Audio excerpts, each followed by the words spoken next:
Madam President, Excellencies, if it is, we all agree on ending and preventing wars.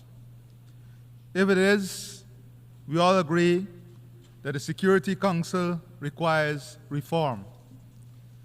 If it is, we all agree that the international financial system is unfair and unjust to the developing world. And if it is, we all believe in climate, food, and energy security, then what is stopping us from acting? We will all be doomed in the court of conscience for knowing what is right while ignoring what is wrong. Madam President, of the myriad of challenges confronting our world, climate change threatens our very existence, adversely affecting development across all countries. Rising sea levels and temperatures, severe natural disasters, and shifting and extreme weather patterns disrupt agriculture and food security, threaten water supply, and displace communities. These impacts are particularly devastating for small island developing states. Each year, we make the annual pilgrimage to COP, filled with hope for tangible outcomes. And each year, we are regaled and renewed unkept promises are the order of the day. This cycle of hope, followed by disappointment, cannot continue if the Sustainable Development Goals are to be met. We must break free from this pattern of empty pledges. We must unequivocally and immediately fulfill all pledges for the sake of our planet and the future of all its inhabitants. Let me tell you about my country, Guyana, a country that is 83,000 square miles, 86% of which is tropical forests. Guyana has the second highest percentage forest cover on Earth and one of the lowest deforestation rate.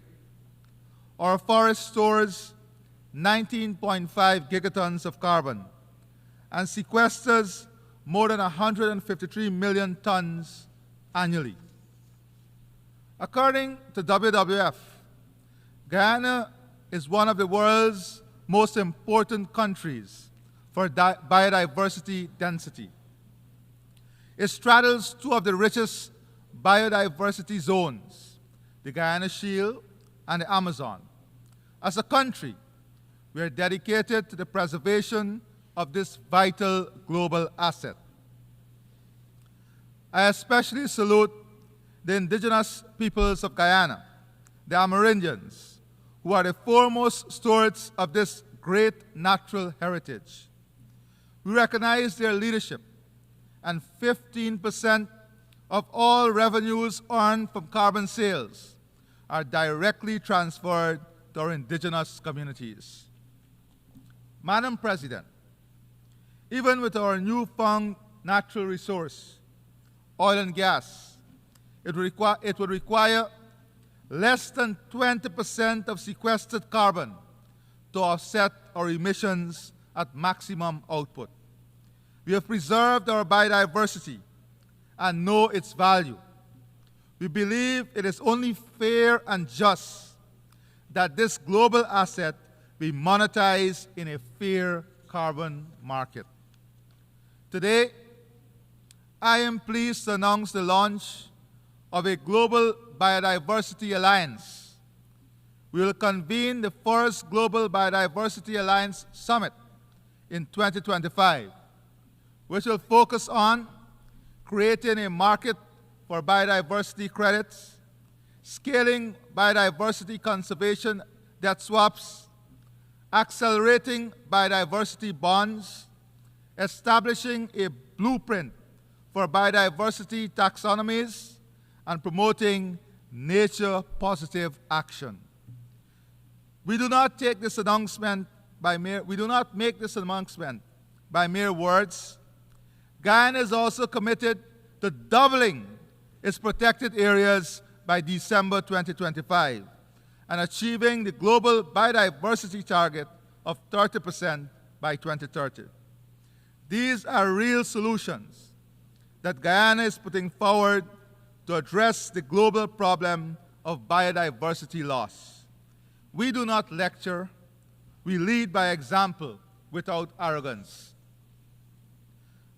Madam President, according to the UN Food Security and Nutrition Report, in 2023, an estimated 28.9% of the global population, 2.3 billion people, were moderately or severely food insecure.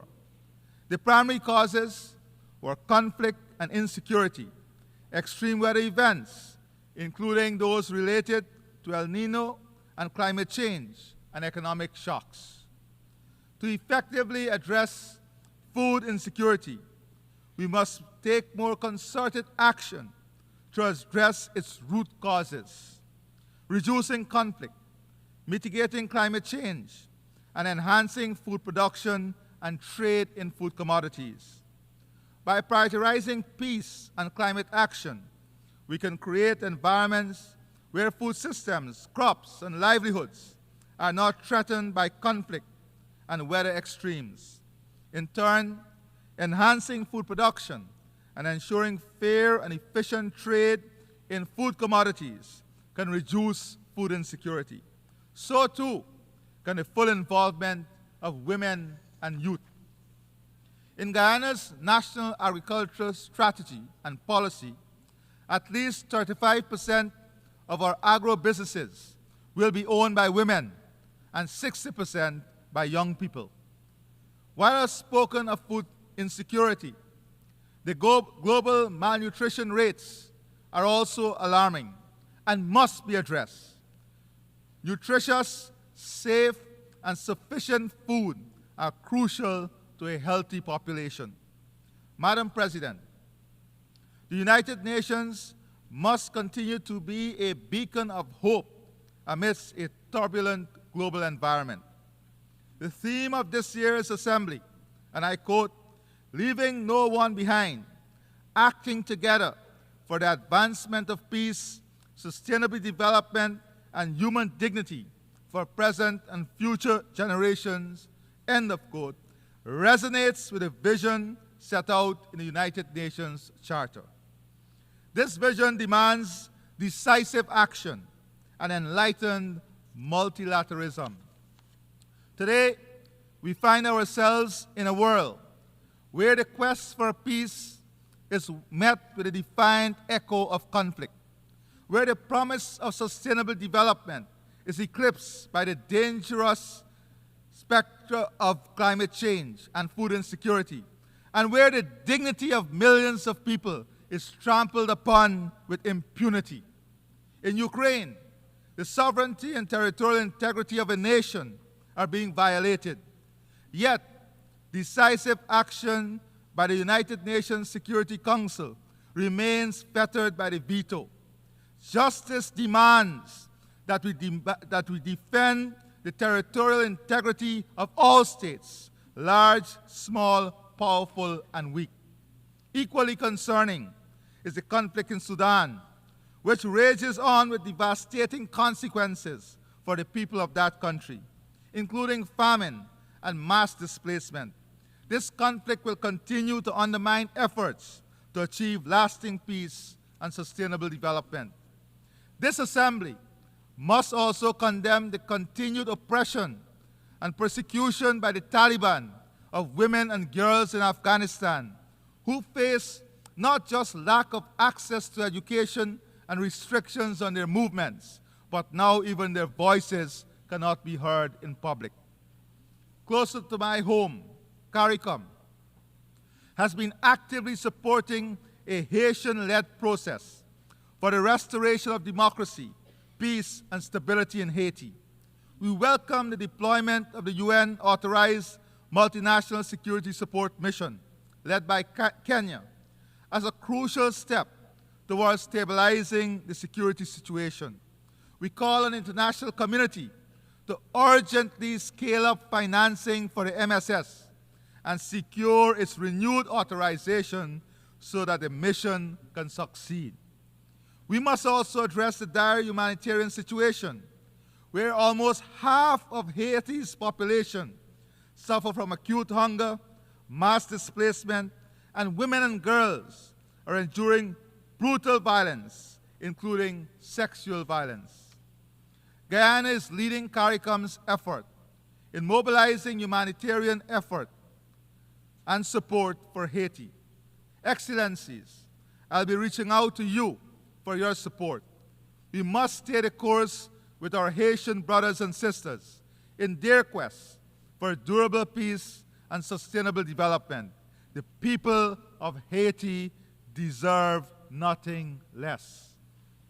Madam President, peace, stability, and safety are no more imperiled than in Gaza.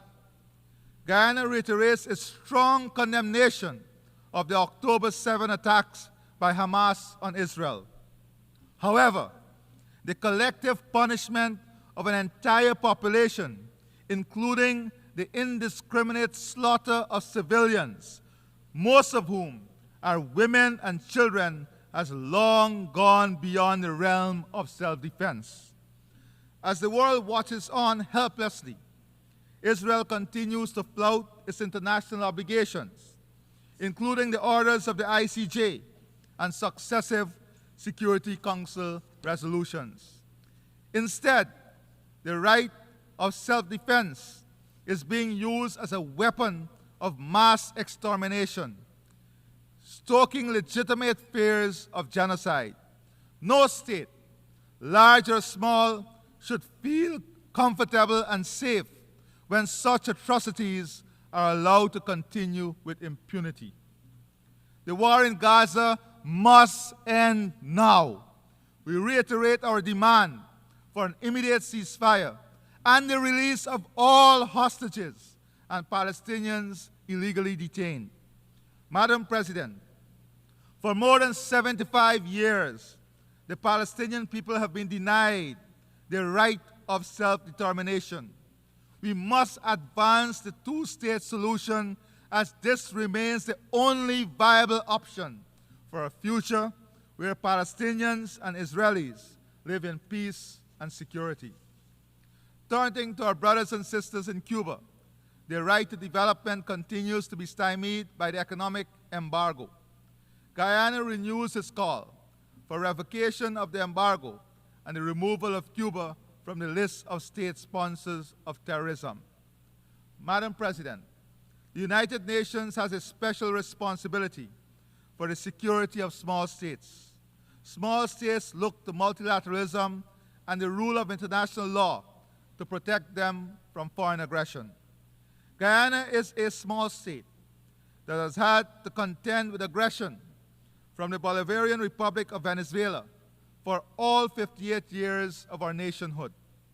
International law and its strict application have been our armor and our shield in our determination to protect ourselves from this aggression.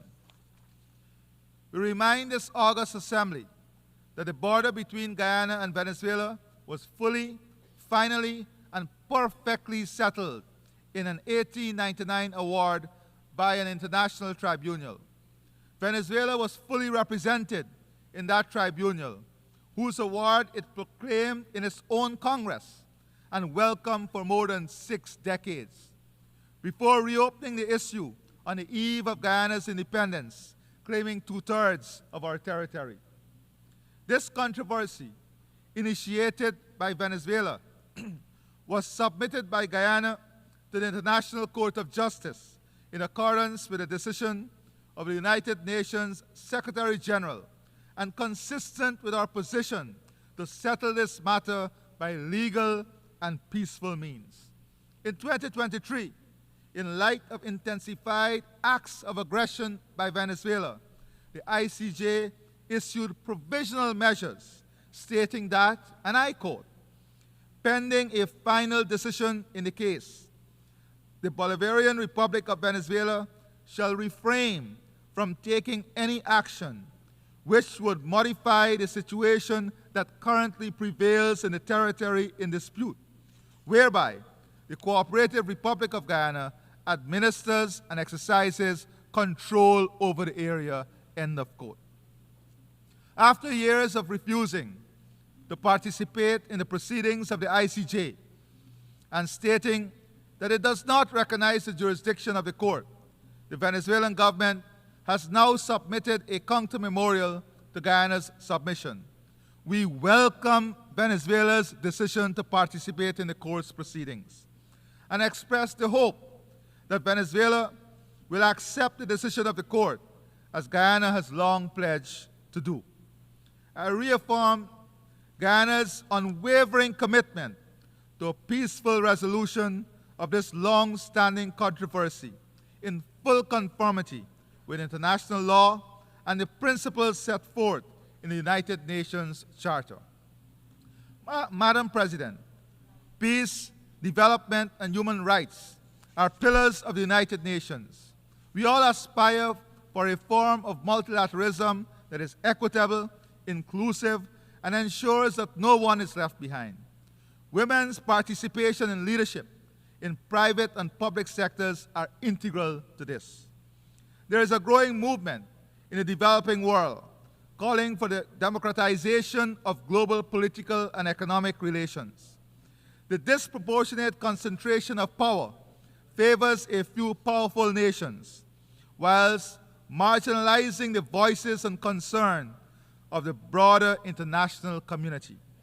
Developing countries are justly demanding more inclusive and representative decision-making processes in institutions and organs such as the UN Security Council, the World Bank, and the IMF. The World Trade Organization must also be reformed to ensure fairer trade for developing countries. These reforms must go beyond fair representation and ensure that the policies and practices of these institutions align with the developmental needs and aspirations of all countries. In the emerging global order, we must ensure the United Nations remains at the forefront of global governance. If multilateralism is to trump unilateralism, the UN's role as the world's foremost multilateral organization is pivotal. With the necessary resources and resolve, the UN can ensure a future of peace, sustainable development, and human dignity. The future we seek, a future where no one is left behind, demands courageous action. The UN must fulfill its role as the custodian of greater global peace, the foremost promoter of sustainable development, and an unflinching protector of human rights, human dignity, and international law. And since the UN is all of us, this body of nations, this is a collective responsibility for us all. Let us not be found wanting. Let us act together for the advancement of peace, for the achievement of sustainable development, and the preservation of human dignity, now and for generations to come. I thank you.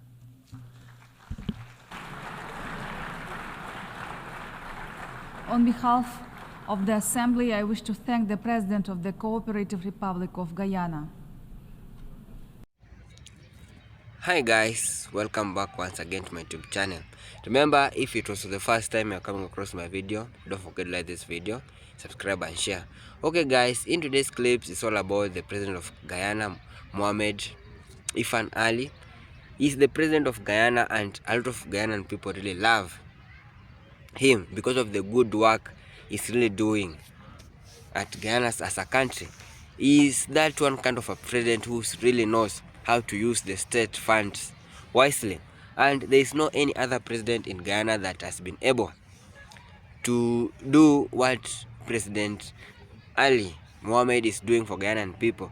When it's come to food security, he has really done a lot, and is really fighting for the people of Guyana so that they can be able to get enough food in their country. We all know there is a lot of countries in the Caribbean, not only in the Caribbean but also in Africa, whereby they strive and they struggle to get food. It's at a high cost. People are really struggling. There is hunger and starvation everywhere. But the president of Guyana, Mohamed Ali Irfaan, he has really done a lot to make sure that the Guyanans, as a country or as an island, his people won't starve. And is that one kind of a president who has really done a lot than any other president when it comes to food security.